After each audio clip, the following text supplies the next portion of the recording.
श्री कृष्ण गोविंद हरे मुरारी, हे नाथ नारायण वासुदेव।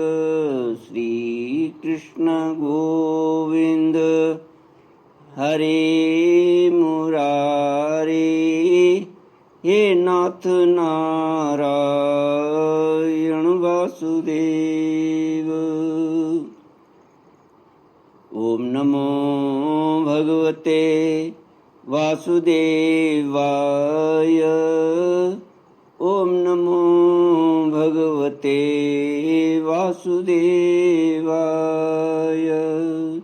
कृष्णाय वासुदेवाय हरये परमात्मने प्रणतक्लेशनाशाय गोविन्दाय नमो नमः। सच्चिदानन्दरूपाय विश्वोत्पत्त्यादिहेतवे तापत्रयविनाशाय श्रीकृष्णाय वयं नमः। सच्चित आनंद स्वरूप परमात्मा जो सृष्टि के उत्पत्ति, पालन और श्रृंगार करता है तथा जीवों के आध्यात्मिक आदि दैविक आदि भौतिक तापों को नष्ट करने वाले हैं, अर्थात जीवों के मानसिक, शारीरिक और भौतिक दुखों को दूर करने वाले हैं, उन श्री कृष्ण भगवान को हम नमस्कार करते हैं। श्री कृष्ण गोविंद हरि मुरारी, हे नाथ नारायण वासुदेव। श्रीमद् भागवत तृतीय स्कंद त्रैविंशोऽध्यायः।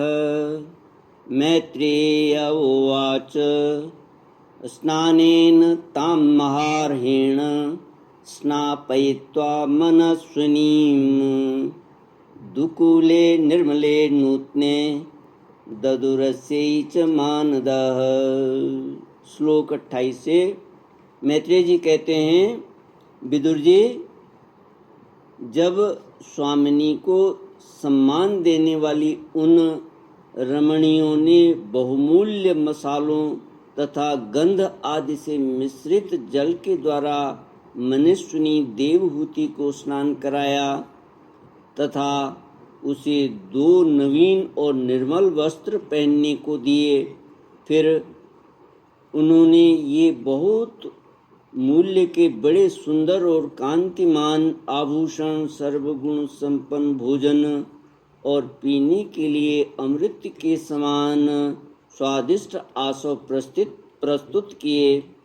अब देवहूति ने दर्पण में अपना प्रतिबिंब देखा तो उसे मालूम हुआ कि वह भांति भांति के सुगंधित फूलों के हारों से विभूषित है, स्वच्छ वस्त्र धारण किए हुए है, उसका शरीर भी निर्मल और कांतिमान हो गया है तथा उन कन्याओं ने बड़े आदर पूर्वक उसका मांगलिक श्रृंगार किया है।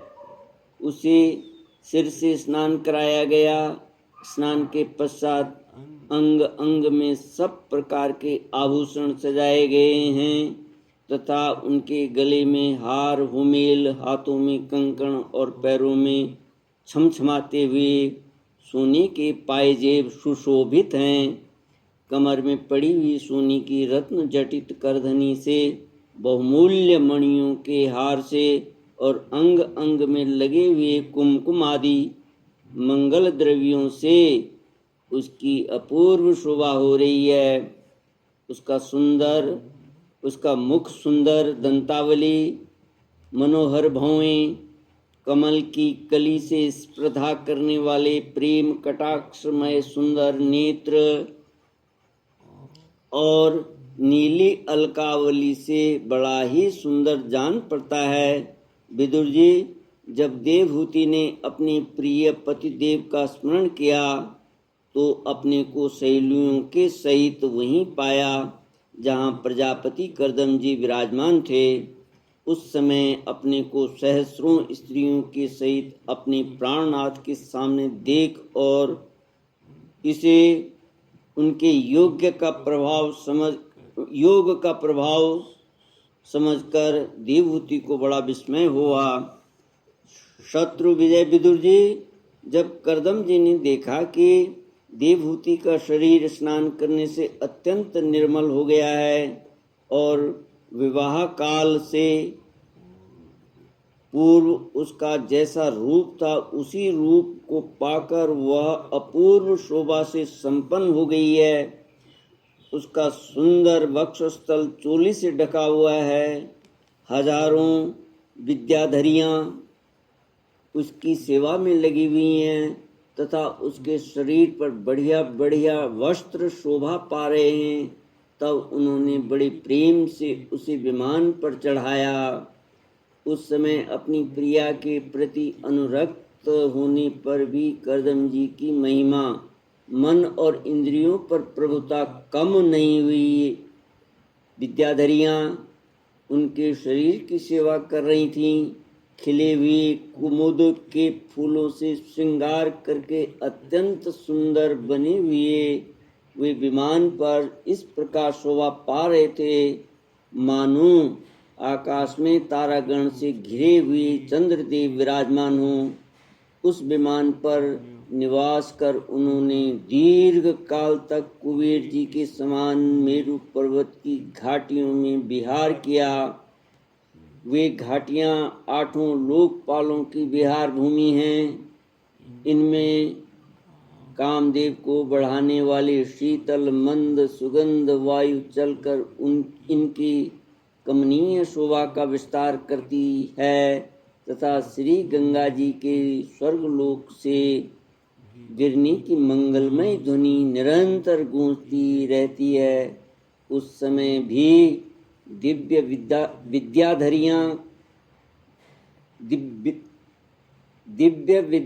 विद्याधरियों का समुदाय उनकी सेवा में उपस्थित था और सिद्धगण वंदना किया करते थे। इस प्रकार प्राण प्रिया देवहूति के साथ उन्होंने वैश्रम्भक, सुरसन, नंदन, पुष्पभद्र और चैत्र रथ आदि अनेकों देवोद्यानों तथा मानस सरोवर में अनुराग पूर्वक विहार किया। उस कांतिमान और इच्छानुसार चलने वाले श्रेष्ठ विमान पर बैठकर वायु के समान सभी लोकों में विचरती हुई कर्दम जी विमान विहारी देवताओं से भी आगे बढ़ गए। विदुर जी, जिन्होंने भगवान के भव भय हारी पवित्र पाद पद्मों का आश्रय लिया, उन धीर पुरुषों के लिए कौन सी वस्तु या शक्ति दुर्लभ है।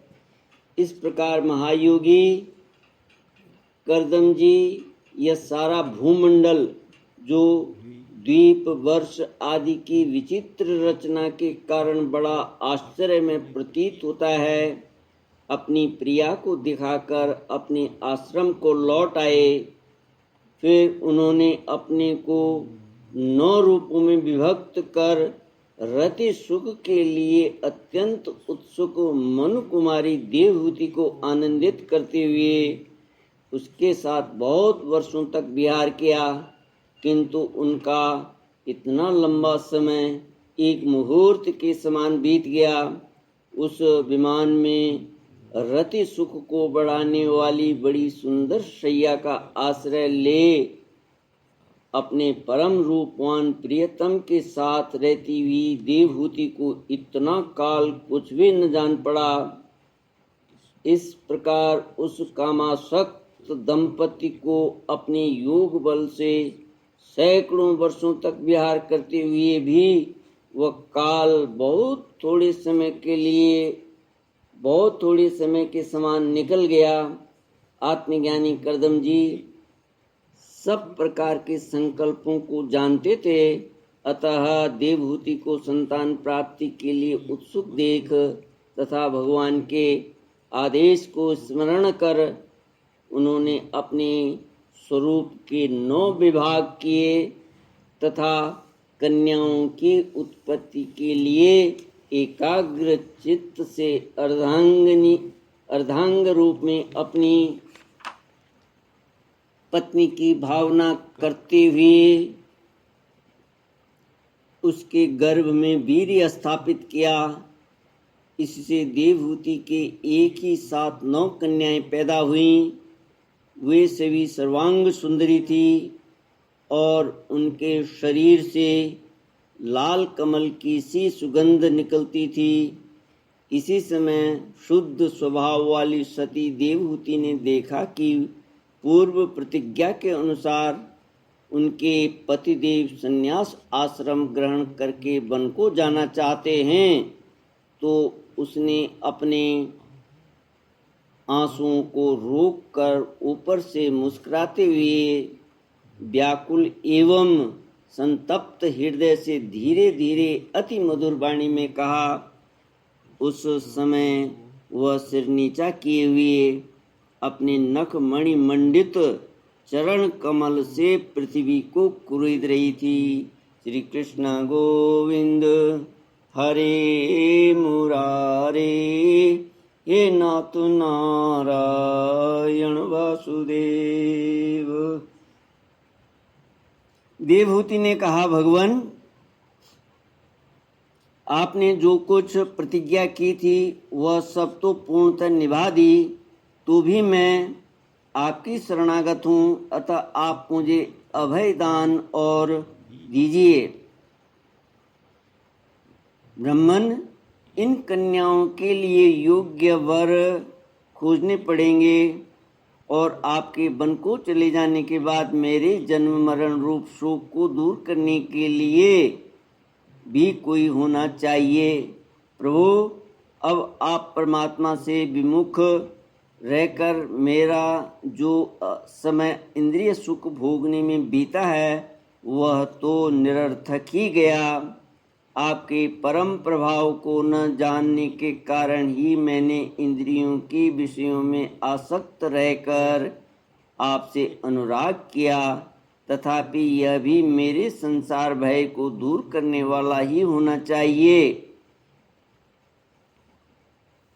अज्ञानवश असत पुरुषों के साथ किया हुआ जो संग संसार बंधन का कारण होता है, वही सत्पुरुषों के साथ किए जाने पर असंगता प्रदान करता है। संसार में जिस पुरुष के कर्मों से न तो धर्म का संपादन होता है और न वैराग्य उत्पन्न होता है और न भगवान की सेवा ही संपन्न होती है, वह पुरुष जीते जी मुर्दे के समान है। अवश्य ही मैं भगवान की माया से बहुत ठगी गई, जो आप जैसे मुक्तिदाता पतिदेव को पाकर भी मैंने संसार बंधन से छूटने की इच्छा नहीं की। श्री कृष्ण गोविंद हरे मुरारे, हे नाथ नारायण वासुदेव। इति श्रीमद्भागवते महापुराणे पारमहंस्यां संहितायां तृतीयस्कन्धे कापिल्योपाख्याने त्रयोविंशोऽध्यायः। ॐ पूर्णमदः पूर्णमिदं पूर्णात् पूर्णमुदच्यते पूर्णस्य पूर्णमादाय पूर्णमेवावशिष्यते। ओम शांति शांति शांति। हरिः ओम। श्री गुरुभ्यो नमः। हरिः ओम।